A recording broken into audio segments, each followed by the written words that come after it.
Huh? What? What's happening right now?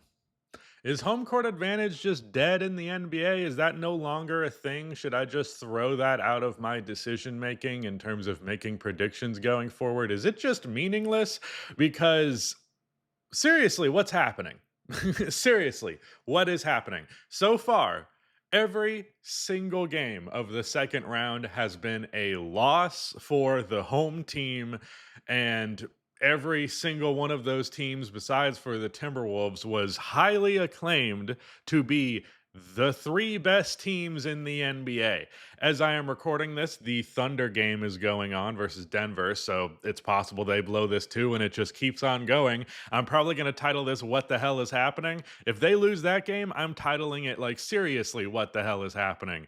Because the thing about this is, I sometimes get caught up in the emotion of just being wrong about something, but there's so many things that are incorrect from everyone across the board. If the Cavs and Celtics do not make the conference finals, that I got no reason to be prideful. Everyone thought that the Celtics and Cavs was going to be the conference finals for the most part.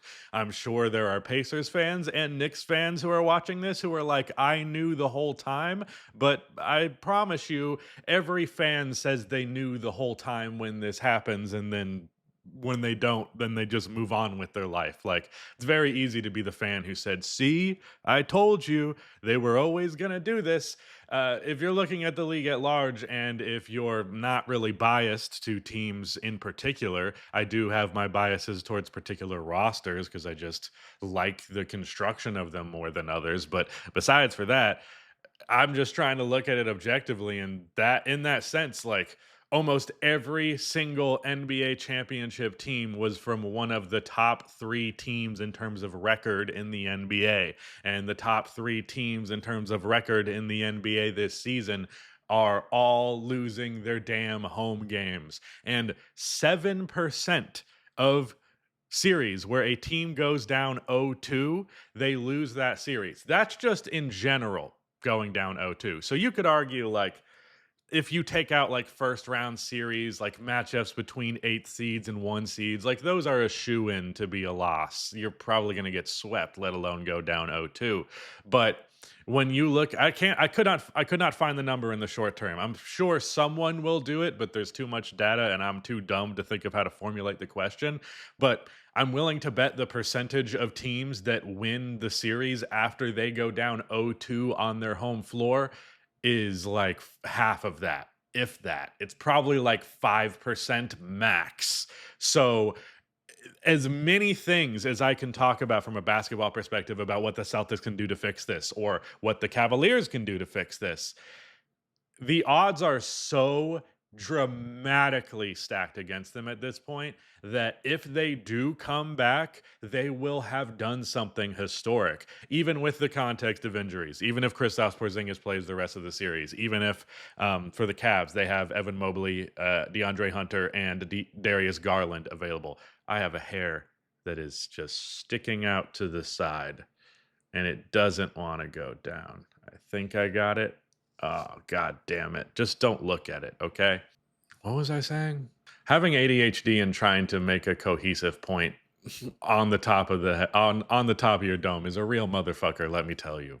As much as I could theorize specific ways that they could fix the absolute nightmare that they find themselves in, it would be very, very surprising at this point if both of them did it. And even if one of them did it, it would be surprising. So, this is an unprecedented time in NBA history. Never before have all four teams of the home team lost the first game in the second round. Never has that happened. I think there was a time where it was 1-3, but never has it been all four. Sorry, I couldn't talk about the Timberwolves Warriors game. I got halfway through it and Steph got hurt, and I was like, I'm pretty sure the Warriors will still win this. And I was tired, so I went to bed because I had to stay up at 9 a.m. that night. So it is what it is on that front. But I can't believe this. I can't believe this. The landscape of the NBA is shifting in such a dramatic fashion. I can't think of a time where it was this volatile where this many surprises happened. Like I've been saying, is this March Madness or the NBA? What the hell is this? Because like typically with how the NBA works, because there's a up to 7 game series, the best team is gonna win. Like the best team is probably going to win if you take injuries out of the equation. If injuries swing it and then it just becomes a worse team because someone's out, then that's different. But the team that is better will always prevail, will almost always prevail, unless they just outright choke. And well, it's actually pretty easy to say that the Boston Celtics choked, but a lot of it has just been due to their process. Like, a lot of Celtics fans wanted to chalk it up to just pure shooting variance, but guess what? They went fucking 10 for 40. So it was about their process. It was about how they got those threes. And the thing about when I looked into the numbers with this series going into it, the Celtics had a great offensive series, the 4 games that they played this year in the regular season. They were awesome. I think they had like a 8 point higher offensive rating against them than they did on average. And they hit a lot of threes on a good percentage against them. However, the Knicks also had the best defense in terms of preventing assisted 3 pointers from Boston. So I think for Boston, only about 60% of their threes were assisted versus New York this season. And the thing about how Boston's offense works, yes, there's a lot of pull up threes. Jaylen Brown, Jason Tatum, Derek White, and even Drew Holiday to a certain extent take pull up threes. Even Peyton Pritchard does because they have a bunch of very good shooters. However, the way that this offense functions best is when they were breaking down the defense, getting inside the paint, and then they make a kick out. Some defender is out of position, and you have a bunch of smart players who are good 3 point shooters who are going to make the right pass and they're going to hit the shots. When you are playing ISO ball, when you are playing a more I'm just going to dribble the ball and figure it out type of play style, then you're going to be way worse. That is the thing. If you are not, the swing pass is the bread and butter and the foundation of the Celtics offense. So even if they get up 43s, not all 3 pointers are created equal. 43 pointers is not necessarily the same every single game because if the reality is you took 43s, but 10 of them were open catch and shoots, it's not really quite the same. Like, like for example, when the Rockets went 0 for 27, or I think that's roughly what the number is. I think that's it, from 3 in a row. They had like 4 or 5 pull up 3 pointers in there, but the rest of them, pretty good looks. Varying degrees of open, almost all catch and shoot threes. Like I think Eric Gordon and James Harden fucked around and took some dumb threes. I think Trevor Ariza took 1 or 2 dumb threes, but like other than that, it was good offense. It was good processing. They just simply missed the shots. And you can chalk it up to choking, or you can chalk it up to just simply having very bad shooting variance and momentum and the mental state you're in with shooting being so that like if you miss a bunch in a row you start to miss the easy ones. But whatever you want to blame it on, the Rockets didn't lose because they executed their offense dumb. They lost because they couldn't hit a fucking shot to save their life. Boston missed some shots that they can definitely hit in this game, but I would say less than 20% of their shots in general in this game were good shots. Like they very infrequently got what I was like, oh yeah, that looks like the Celtics of last year. That looks like the Celtics this year. Like it's not that shocking. I expressed my doubt in Boston and do I feel vindicated about that? Absolutely. But I also can't say that I thought they were going to lose this series. Even after game 1, I was still sticking to my guns of the Knicks losing in 6 games. And I think that was a completely reasonable take because the Celtics are at least supposed to be an all-time great team. But here's my take. Here's what I'm going to end the video on. I'm sorry I didn't talk about the game almost at all, but I have thoughts that are beyond just this game. I will say, my heart pounding the whole time. At the end of this game, what a thrill that was. These playoffs have been awesome, and I'm wrong at every corner pretty much this entire postseason. It's been a rough streak of takes just not aging well. I don't care. I care about the quality of the reasoning in my takes at the time, not how they age after the fact. But I could not be more happy to be wrong because this is awesome. The playoffs have been awesome. Even if OKC loses to Denver, which means I'm going to have a bunch of people in my ear being dicks about me not hating Shea Gilgeous-Alexander and being reasonable about the quality of player he is, that'll be annoying, but I will revel in the fact that the most insane series of events ever in NBA history happened this time.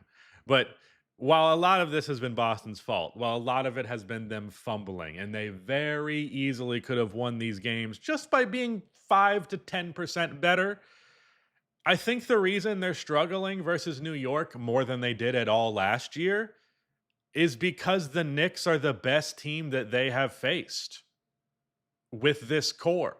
Now, I think the Pacers of last year are very close. I think the Pacers of last year, and I'm especially feeling this year after that first two games versus Cleveland, I haven't really given them enough credit, but they are a very, very, very good team that will not go down easy. And with the Cavs executing very poorly for the second, most of those games, they're good enough that they're going to win when you do that. But the teams they face in the two rounds before that, no.